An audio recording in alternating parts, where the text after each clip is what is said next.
चंद्रशेखर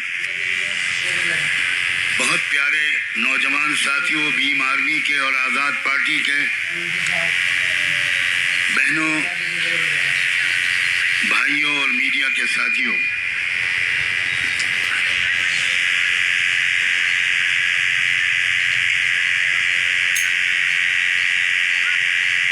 मैं 13 साल का बच्चा था जब मुझसे मेरे पिताजी ने जो पिछली शताब्दी के दुनिया के 2-3 सबसे बड़े मुस्लिम स्कॉलर्स और संतों में से थे, जिन्होंने 100 किताबें लिखी हैं, जिनका 40-50 ज़ुबानों में अनुवाद हो चुका है, उनके 2 बहुत चाहने वाले डॉक्टर थे जो उनकी किताबों का इंग्लिश में अनुवाद करते थे।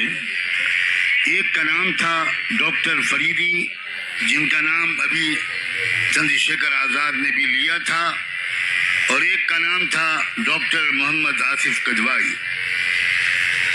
ऑक्सफोर्ड यूनिवर्सिटी ने उनके पीएचडी के मकाले पर ये रिमार्क दिए थे कि मोहम्मद आसिफ कदवाई को ब्रिटिश एजुकेशनल काउंसिल का चेयरमैन बनाना चाहिए। इन दोनों ने, मेरे नौजवान साथियों जरा ध्यान से सुनो, इन दोनों ने मुझसे 13 साल की उम्र में एक बात कही कि तुम बाबा साहब अम्बेडकर की किताबों को पढ़ना शुरू करो। मैं मदरसे में पढ़ता था। मैंने बाबा साहब अम्बेडकर की किताबों को लखनऊ यूनिवर्सिटी की लाइब्रेरी में जाकर पढ़ना शुरू किया।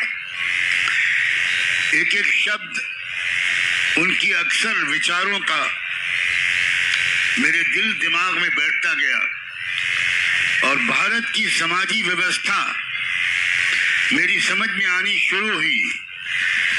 मैं ये बात बहुत साफ शब्दों में कहना चाहता हूँ कि भारत के ज्यादातर मुसलमान भारत की असली समाजी व्यवस्था को नहीं जानते। वो ये समझते हैं कि जो मुसलमान नहीं है वो सब हिंदू हैं। जो रियलिटी है भारत की समाज की, उसको भारत के मुसलमान नहीं जानते।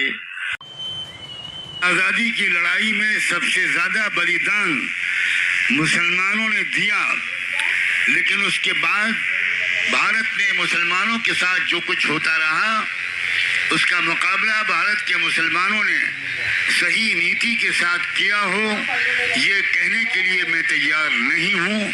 अपने अध्ययन की रोशनी में, अपनी स्टडी और रिसर्च की रोशनी में, ये बात मुझे बाबा साहब अम्बेडकर की किताबों से पढ़ने को मिली, और एक अंग्रेज राइटर की एक किताब से पढ़ने को मिली कि भारत में 2000 कौमें बसती हैं। और उसके बाद जब एक वक्त आया 1990 के आसपास कि मैं बामसेफ के एक सम्मेलन में लखनऊ में गया, और मैंने उस सम्मेलन को संबोधित किया, जहां जनाब काशीराम जी भी मौजूद थे। तो काशीराम जी ने मेरे भाषण को सुना, और उनको बहुत खुशी भी हुई और आश्चर्य भी हुआ, क्योंकि वो पहली मर्तबा किसी मुसलमान को ऐसी जानकारी वाला बात करते हुए पा रहे थे। काशीराम जी मंच पर खुद मुझसे मिले और मुझसे कहा कि आज मैं पहली बार ये बात सुन रहा हूँ, मैं आपसे मिलना चाहता हूँ। अगले दिन काशीराम जी खुद मेरे निवास पर आए और 2 घंटे हमारी उनकी चर्चा हुई, और उसके बाद ये दिशा तय हुई कि भारत के मुसलमानों को भारत की समाजी व्यवस्था का बताना, भारत के अंदर शोषितों और मजलूमों को इकट्ठा करना, ये जिंदगी का मिशन मैं बनाऊंगा। आज तकरीबन 40 साल हो रहे हैं, मैं अपनी बिसात के मुताबिक पूरे भारत में घूम घूम कर बहुत कुछ मुसलमानों को भी बता रहा हूँ। करना चाहते हैं